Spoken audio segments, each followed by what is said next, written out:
What is compassionate policy making? The word compassion refers to a sympathetic concern for others.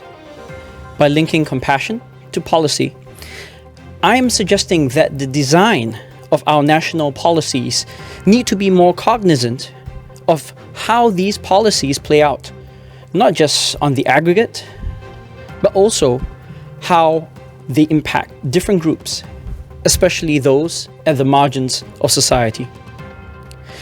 Students of policy learn very early on that the policy-making process comprises two key pillars. The first, efficiency, describes how well policy deploys the resources available at our disposal. The second, equity, speaks to the sense of fairness inherent in resulting policy. Ultimately, policy entails a trade-off between the two. Traditionally, our policymakers have prided themselves on being stewards of rational, efficient policymaking. Accordingly, Singaporeans have been called to acquiesce to policies of tough love, sacrificing individual justice on the altar of national progress. To be clear, this has worked well for us over 3 generations and has brought us from third world to first. What I am suggesting, Mr. Speaker, is that the sort of decisions we make as a society and as a country should no longer privilege efficiency at the sheer expense of equity. Because we are no longer a third world nation, we cannot continue to operate as if we are blind to the consequences that tough-nosed policies carry for our people. This is especially so at a time where we need to help everyone pull in the same direction for our collective future.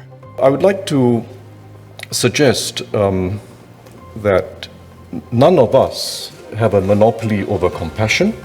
And I say this not to discredit anyone. And in particular, I really respect where Member James Lim is coming from, intellectually, emotionally, and so on.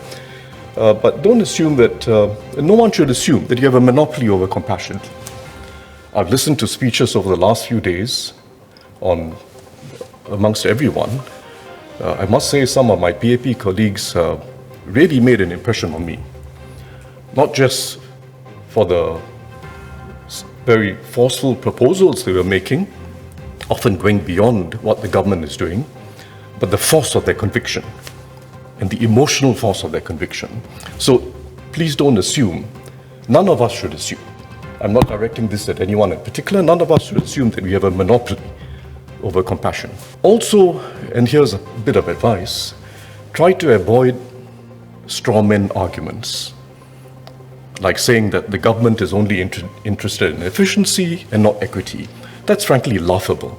Raising the standard of living of the poor is a complicated matter.